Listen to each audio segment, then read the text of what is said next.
Today we're going to look at the top 5 interview questions that absolutely no exceptions must be avoided at all costs. Some of these questions are actually illegal to ask and the rest of them are just absolutely worthless to you. Let's jump into it.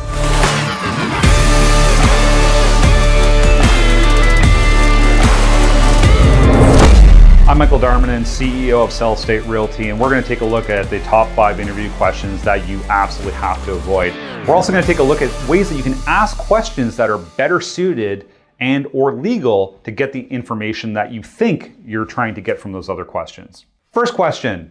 You see this asked all the time. Somebody comes in and you're trying to build a rapport, you're trying to get to know them a little bit, and you ask a question about, are you married, or do you have kids, or tell me about your family? Something along those lines. Seems simple enough, seems innocent enough. Question is illegal. That's illegal.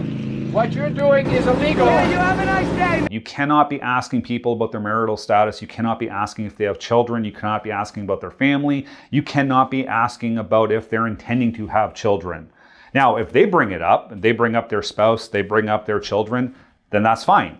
They've brought it up. But you cannot ask that question up front. One good way to find out that information, because maybe that's something you'd like to know, whether it's to build a better relationship with the person or maybe you just want to get to know them. The way you would ask that question is when they first come in, ask them about their weekend. So if it's Monday, Tuesday, ask them about the past weekend. If it's Thursday or Friday, ask them about the coming up weekend. Wednesday, you can kind of decide. Sometimes I like to say a little tongue in cheek. So are you thinking about last weekend, or are you more excited about the next weekend?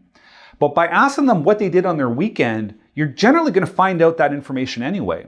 If somebody has a family, chances are they were doing something with their family on the weekend. Maybe they took the kids out. Maybe one of the kids had a sport or a competition, or who knows what.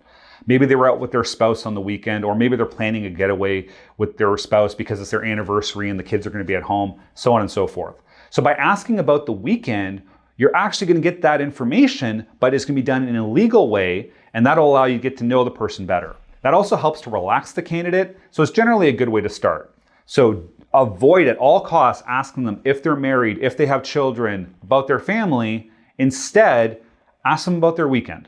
All right, question number 2 that you want to avoid. What would your coworkers tell me about you? It's not that there's anything illegal or wrong about asking that question, it's just absolutely useless. I mean, what are they going to tell you? Tell me what your coworkers would tell me about you.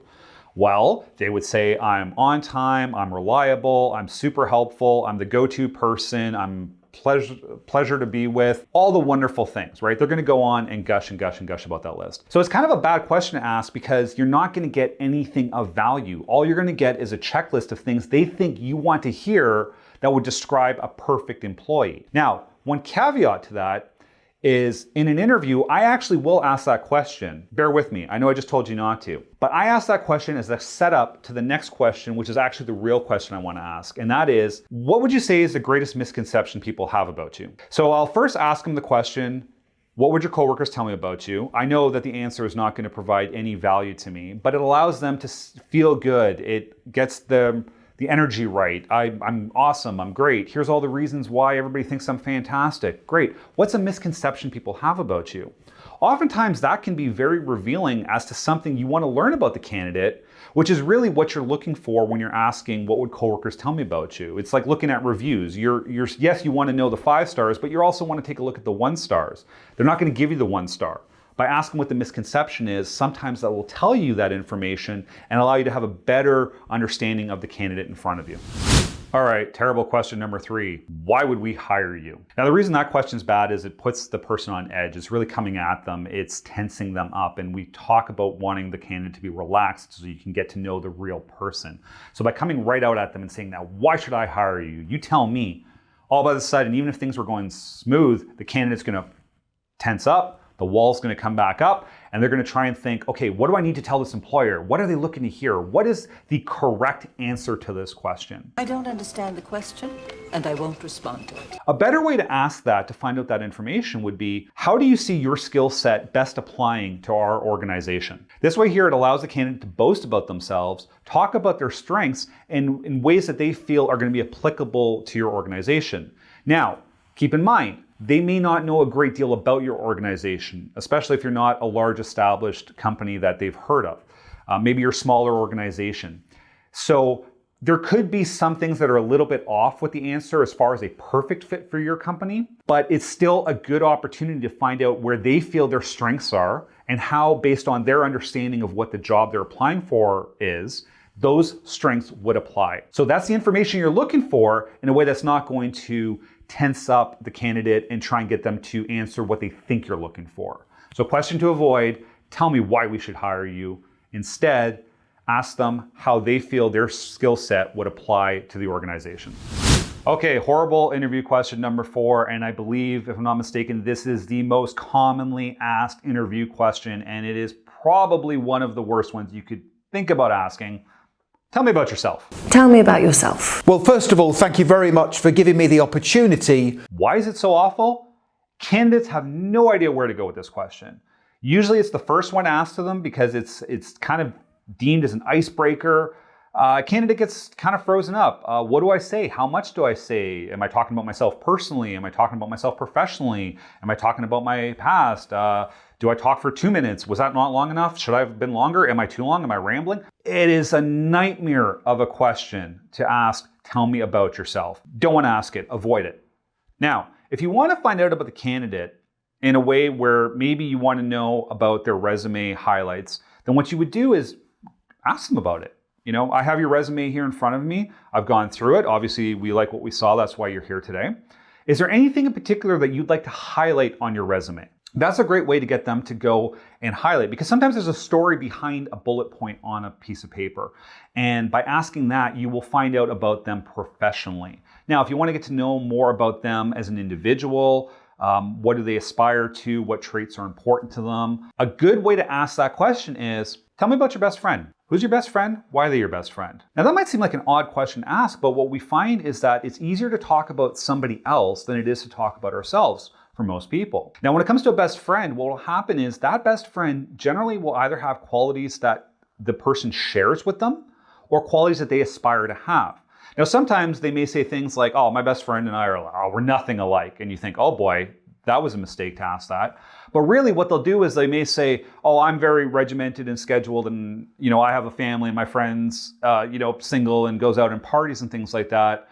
But what I really like about my friend is that they're loyal, they're trustworthy, and anytime I need them, they can be there, right? So even though they may start by saying they're different, we kind of got to it at the end. So to recap, worst question you can ask, tell me about yourself. Ways to ask it from the professional sense.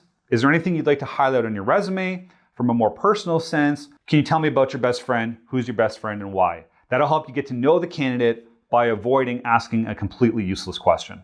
Okay, our last question today that we're going to discuss, and it's one of my absolute favorites, and that's why I saved it for the end. Tell me your greatest weakness, or tell me your greatest flaw. I absolutely love that question because it is the worst question in the world, and there is only one correct answer to that question. And I almost guarantee that if you ask that question in an interview, you will hear them say, Regina George is flawless. I would have to say my greatest weakness is that I am a perfectionist. I just care too gosh darn much. I try so hard. Sometimes I put way too much of myself into the project. What are we really getting to know about the person? Absolutely nothing. And it is one of the top asked questions. And like I said, ask it yourself. You will see. You're going to get back, I'm a perfectionist. And for those of you watching this video that have been in an interview and been asked that question, you're probably thinking right now, you know what? I did say that when I was asked that question. All right, so how do we get to know where is the weak spot? We know no one's perfect, so we want to find out where could this person possibly need to improve. Now, our previous question where they talked about their best friend, I like to pair that question right before this question, and here's why. You ask somebody about their best friend, they're going to go on and they're going to tell you about somebody that they're very close to. Then you're going to follow that up and ask this question first. Would you agree with the statement that no one is perfect? Now, pretty much everyone is going to agree that no one's perfect, right? And the reality is none of us are. Great. I'm glad you said that. I know I'm certainly not perfect. See, now what you've done is you've set the stage, because they cannot tell you that they're perfect because they just acknowledge that no one is. To recap, we're going to do the friend question. I'm going to tell you about their friend. Then we're going to ask them, would you agree with the statement that no one is perfect?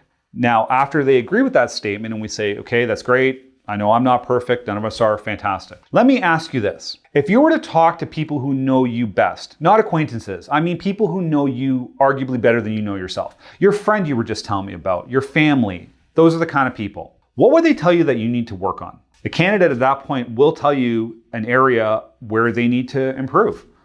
Sometimes it'll be something professionally, sometimes it could be something personally.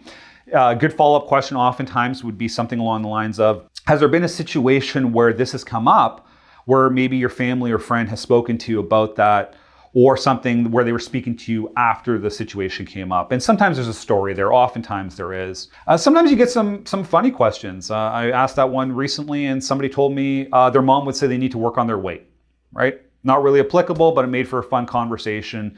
And then we kind of went in and asked some follow-up questions and got into something a little more relevant. So again, the question of, tell me your greatest weakness, tell me your flaw. It is absolutely awful. You will hear back, my greatest weakness, my greatest flaw is that I'm a perfectionist. That is terrible. That is useless. You don't want to ask that. Instead, ask them, would you agree with the statement that no one is perfect?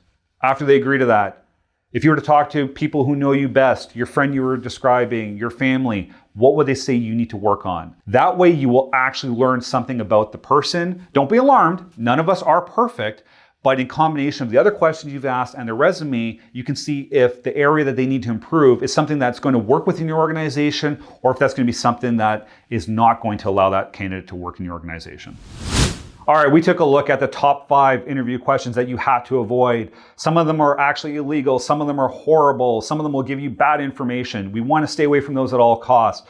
We gave you some alternative questions that you can and should ask in place that'll get you the information you're looking for. Very important that you get this right. It takes a lot of time to hire a candidate, and as we've established in the previous video, hiring the wrong person can actually cost your organization a lot more time and money. So make sure you take your time, you do it right, avoid these questions, use the alternative questions we shared. Until next time, I'm Michael with Sellstate.